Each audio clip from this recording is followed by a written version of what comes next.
little beach rebuilding here. Man, that's looking so good to fill that back in. It used to be as high as that up there. Man, I think that was in 2019 that it wiped this away. Hard waves come crashing in. That was before these gabion cages and all. Now, the initial real damage that took place here was with Typhoon Yolanda. It was just so massive that even though direct winds didn't get all the trees and everything here like it did over in Tacloban, the outer bands and just the stir up of the water out here on this Sulu Sea made such huge waves too that it took away a massive part of the beach across here that used to be really broad across here. So just do a little restoration here. The gabion cages across there have been really great. As we did concrete pours, and maybe they'd have some extra buckets of concrete or cleaning up and all, I'd have them pour it into the top of these gabion cages too, and it weep down there and help lock stones and stuff together. Then we built this fence back from there, and this bamboo goes down deep, and we backfilled in behind it there. And even that bamboo will help give a little bit of protection, and then backfilling behind it again right here several feet thick, bringing this all back up and restoring the beachfront across right here. I think it's absolutely great. Because the fact is, just one storm come along, it could happen in the next 2 or 3 weeks. You don't know what the future holds, and all that sandbar can be gone again, and all that sand will be gone, and it'll be missed opportunity. So we are bringing sand off that sandbar and restoring it back up here where it can protect not only our place but even the neighboring places here in the community. Girls are down here doing a little gardening. You got a shovel? Yeah. You got another one? Okay. Doing some gardening down here.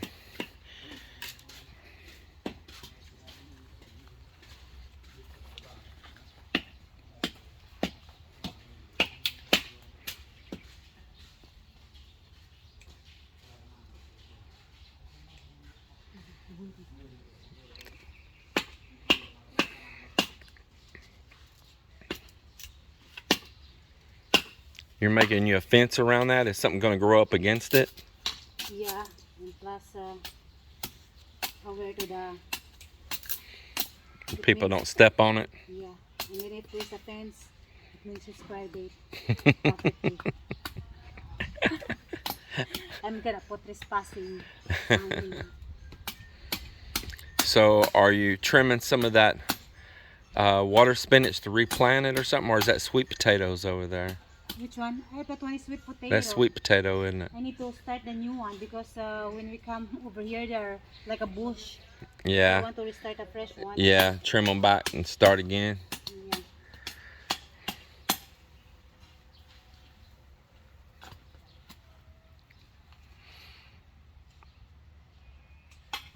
Hey Miller, one of the first things I want to do is put this cover back over this storm drainage right here.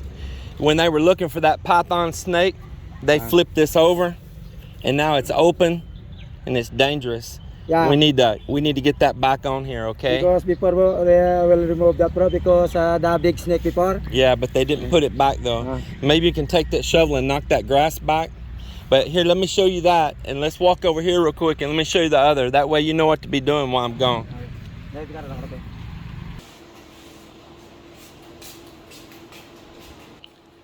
Gotta love Philippines life, man. They'll just get out one of those little concrete cookers, just set and then cook anywhere they want, you know. Anywhere they want. You can have a new place to cook every day. I think it's pretty neat. But you see on my shoulder here, I got old Capper's here again today, and he's got a little project going on his bike. So this is his little Yamaha right here, and he's gonna change out. What was your nickname for the license plate bracket back here? Tidy tail. I'm talking about Oh, the albatross. That's your albatross. So he's gonna change out the albatross off the back, and he's got a new license plate bracket and light back here that's tucked up nice. And did you say these existing lights here will bolt over onto that? Tail lights will go in that new bracket. Oh, that's pretty They cool. sent little adapters that go with it. So he says he don't like that, but I bet whoever's gonna be riding in the back after this is gonna have a dirty back. You ever seen it here in Cap? The bike rider, Oh, their yeah. whole bike will have a stripe up it. Yeah. But the next thing is I'm putting it's a fender. Mostly you've seen them around here. It goes back here. Yeah, yeah, that little low profile This- tuck I'm fender. going to order an extension for this little flap here that comes up about this far. So there'll be a gap about that big. Yeah, yeah. Well, that'll work. Alright, so that is turn signals. Now, some of you probably think this is a big bike, man. Tail light. It looks like the same bike. Like they offer this actually in a 900cc, and what's the A 700 and a 900 cc's. 700 and a 900, and then there's some smaller sizes, 125 they just came out with this year. and they have that blue bike around here, that 321cc is what it is. They offer that same motor in this bike also. Oh, do that? Yeah. 155? Yeah, yeah. Yeah. Yeah, they offer that 321 in this bike. This is a 155. You said they got a 125? They just came out with this year, 125. They've introduced it in Europe, and I think this year it's going to be, it's coming to the Philippines. Wow, that's pretty cool. Well, it's not a slouchy bike. It might be 155 cc's, but it is not a slouchy bike. It's not a speed demon, but for the Philippines and these roads, it's all the power you need, especially to keep yourself out of trouble. And I mean, not just trouble like speeding. I mean trouble like get to going too fast and something pulls out and you can't stop. You can't stop, that's it. You don't need to go, going 60 miles an hour here, it seems like you're flying. It does. But I tell you what, when I get on it, I got on the bike this morning. Right off the bat, I go around the track, and here comes another bike. Right past me, So right as soon as I was in the subdivision, my adrenaline's already pumping. And it happened 3 or 4 times. That's why you walked in the door You don't with even hardly is have that- time to look in your mirror. That's right. But you just can't can't make any move without double checking where you're going. Man, I'm telling you, you need like 6 sets of eyeballs, don't you? And going 60 miles an hour, that's too fast. Because dogs will come out in front of you, kids, and they just don't look. They run out there and they'll take that first lane. No matter what's No coming. matter what. And they don't even look to see what's they'll coming. be looking the other direction.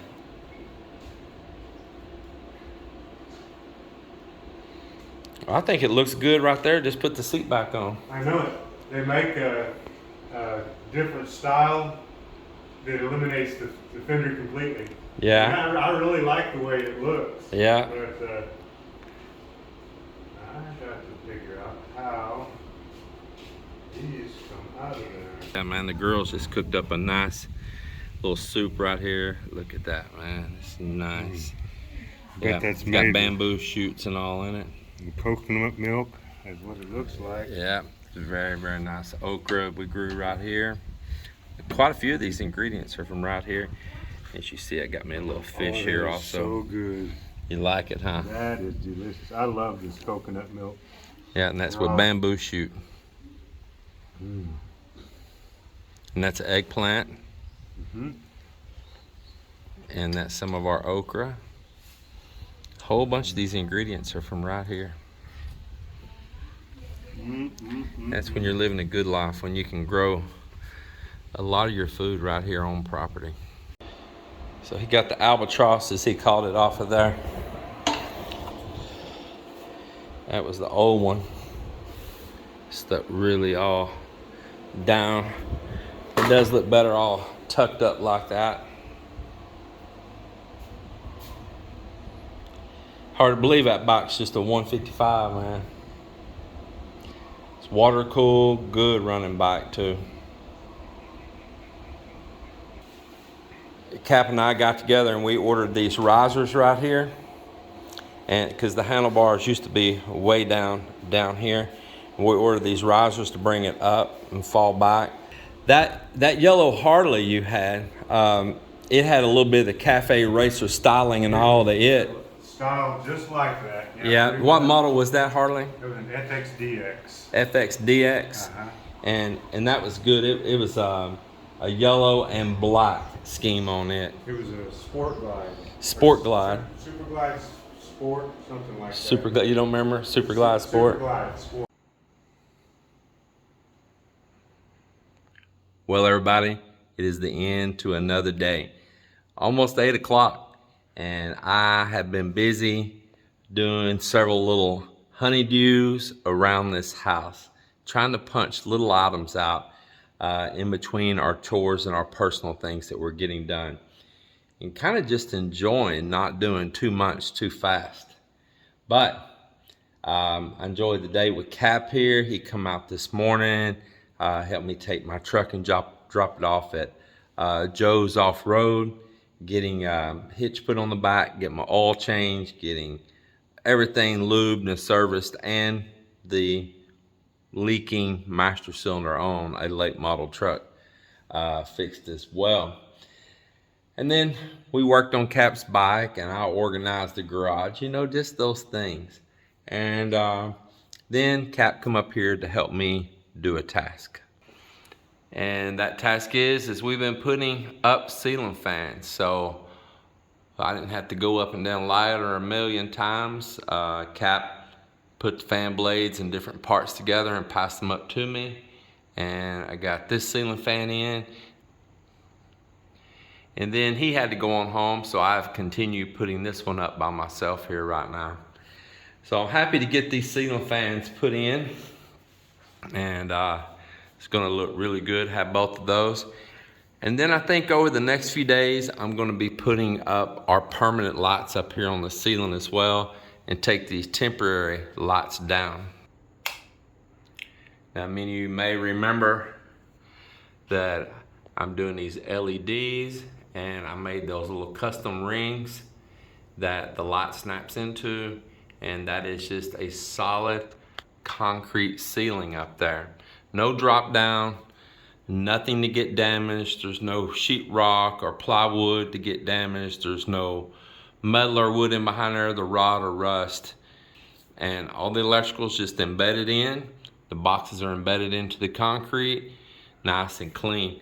So this will be the same thing that I'm doing in the living room, and need to get a ceiling fan hung up right there as well. So I want to take just a second before I close out this day and cover some things from yesterday's video. Yesterday I announced about that we're putting guards now and closing up our subdivision for privacy and for security, and we're forming our HOA, and or people in here that's living and all owns lots in here will have to pay dues so that we have money for upkeep and all. So let's dive into that just for a minute off things that I read from many of your comments. Now, first of all, I'm just going to say this. I'm not a big fan of HOAs, especially in the United States and maybe some other countries, maybe here too, because sometimes I feel that they infringe on people's rights too much, way too much. People get carried away with that little local power, and they just start making rules for everything and just starting to choke your enjoyment of even living in a place. Because every time you turn around, somebody's fighting and arguing and complaining, and you didn't enforce this, and they did this, and they did that, and where did the money go, and why wasn't this done, and why wasn't that done, and why is his house this color and hers is that color, and she's got this kind of tree and he's got that kind of tree, and it's not on the approved landscaping list, and all of this stuff. I hate all that. I hate it. Hate it, hate it. Sometimes I'm also smart enough to know that there's a necessary evil. And this is a necessary evil. Now, one of our really good subscribers wrote that he was part of a homeowners association that had like 3,000 members. Must have been a really big subdivision. We're not. We're a small beachside subdivision. It has no place to expand anywhere. There's not going to be a phase 2 or a phase 3. Nothing like that's going to happen. We are what we are. And this subdivision went in place in 2005, but it had very little growth. Just a few houses built in here. One of my neighbors right here, just a few, and they've lived almost alone in here for a long time. Just really empty. I don't know if it just happened to come off at a certain economic downturn or what, or if it was just so far out of the city from the city proper, Iloilo, that nobody bought or built out here hardly. And so it just sat, and the lots were a little pricey too. There was way better deals elsewhere if you really didn't have to live at the beach. I came in, it was just such a mess in here. Some nice people living in here, but it was a mess. The locals were kind of starting to take it over. What I mean is, out here on the beach, they were starting to try to build squatter houses. They were stacking junk. They were making charcoal pits. They were digging holes and making trash piles. And it was a little bit of mayhem starting. And so a new sheriff came to town, because when I bought this lot, part of the deals that I made up with the developer that is over this subdivision, that owns the rights on it, is that you make me a good deal on this, and I'm going to be a tough one, and I'm going to go in there and clean these problems up. And I removed the ones that was squatting. I made them remove all of that piles of wood and stuff, and I got rid of the charcoal pits that was burning and smoking out the whole neighborhood. I stopped the trash pit stuff going on, stopped the kids from tearing our swimming pool up and all our paving stones around our pool, so that once we could get organized in here, we could get our pool back up and functioning. We have 2 pools, an adult large pool and a kid pool. We have restrooms, showers, everything nice over here, but it's all defunct right now, but it's all repairable still. And I just addressed issue after issue. We had someone building a house in here, and they were not properly tapping in to the drainage for the subdivision that goes to the highway to the main drainage. Well, I stopped them and stuck my nose in it, and they didn't even realize, and they were going to put a leaching tank right next to a well, to my other neighbor's well. Well, that would contaminate that person's well, being it's a shallow well. I said, no, we don't have leaching tanks in here. I stuck my nose in it. The people at first got a little upset with me until they realized that they were making a mistake, and they saw I was right. And it also says that in our subdivision rules. This subdivision is already established with a set of rules and building codes that was established by the developer. And it's just like restrictions on land when you buy it in the U.S., whatever, you got to build a certain square foot home. It's got to be built out of certain materials, and you're not going to have a pig farm and all that. And so we have a list of building materials. When you buy in here, you accept those rules.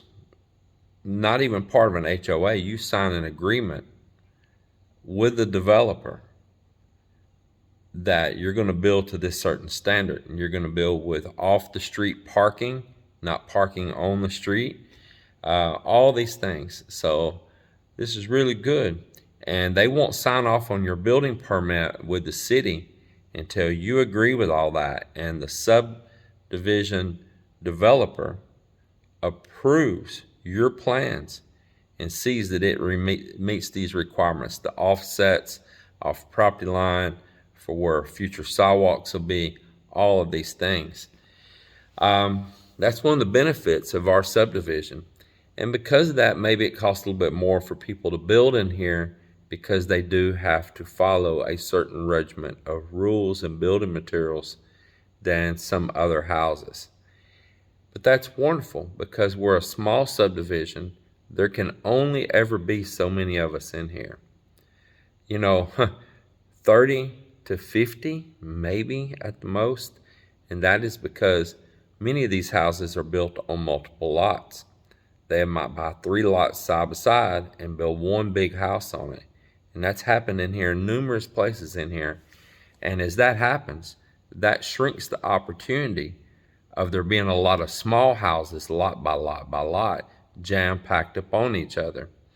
Then there's only so much space in here because we have our area where our big community well is that also needs to be brought back up and going, and has a big water tower and a big deep well in the ground. Well, the pump went out at one point in time, and this and that, and there was no money for maintenance because there was no organized HOA. And for some of you want to know, yes, this is a licensed, permitted subdivision. We have our business license plate, everything right on the front of this subdivision. And we are actually required to have an HOA. And every time there's been an issue come up, the barangay captain or the mayor, any of them said, you all need to get your HOA formed. And so security. Well, the security is not about like really my subscribers coming here, but it was brought up at the meeting that they said it in a kind way, that there's people coming in here to take pictures of a certain house, and they keep driving in and take pictures of a certain house. That's the way they said it, so kindly. And I knew exactly what they're talking about. And lo and behold, that night, after that meeting, it happened. It happened. Melinda happened to be out front. There's somebody in a vehicle, a foreigner, like myself, taking pictures of the house inside this private subdivision. So I felt then, I need to address this on the channel. And great people live in here. We have a wonderful community, and we just want to keep it that way. We're also going to have, when we have our meetings, we're going to have food and all with it and enjoy and have fellowship with it.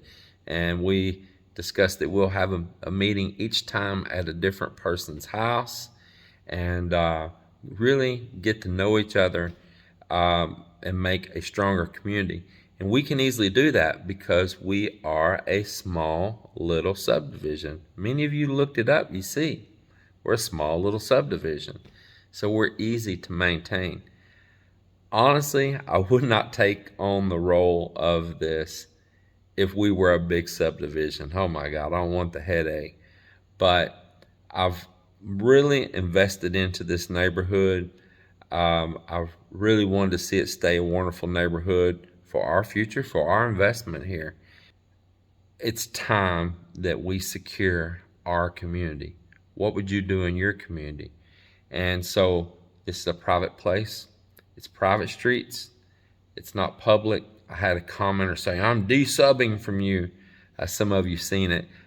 Because I've seen your comments. I'm desubbing from you because, basically I'm blocking private sidewalk. I'm blocking public sidewalks and public streets with, security. But this place is not public streets, and it is not public sidewalks. It is a private subdivision with private streets owned by the people that own the lots in here. And it's a private swimming pools, it's private all. So we're not blocking anything that belongs to the whole public. Yeah, it was not in the public, it's private. Yeah. And so we have the rights to secure our place. And that's part of the reason that you want to be in a community like this, is because the safety and the security, and to have a little bit of structure. Especially like for me, building here in the Philippines, I didn't want the mayhem of what can happen over in some other neighborhoods that all of a sudden, they got 10 roosters in the yard and all these things going on and all. Us in here, in this subdivision, we don't jam out the karaoke's and all the madness going on. we have a great community. We want to keep it a great community. So we're going to make Las Conchas great again. Everybody, take care and God bless.